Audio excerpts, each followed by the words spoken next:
How to get Monzo QR code full guide 2025. So hey everyone, welcome back to the channel. So in this video I'm going to show you how you can get Monzo QR code for the payment.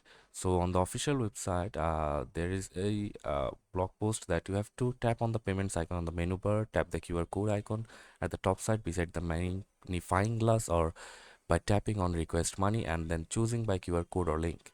Either allow the other person to scan the QR code or the tap option choose amount to pick a specific amount and reference. The other person will just need to scan and you will be good to go. And if we elaborate it, you have to first launch the Monzo app on your smartphone, then tap on the settings cog usually locate at the top of the screen, and then find and select privacy and security from the settings menu. And after that you have to choose profile privacy and toggle on the option for QR code or payment link. And if you want a secret QR code for added security, go to account security and find the added security section. You can then enable and manage your secret QR code, and then others can use now scan your Monzo QR code to send your money directly through the Monzo app. So that's it for this video. See you on the next one.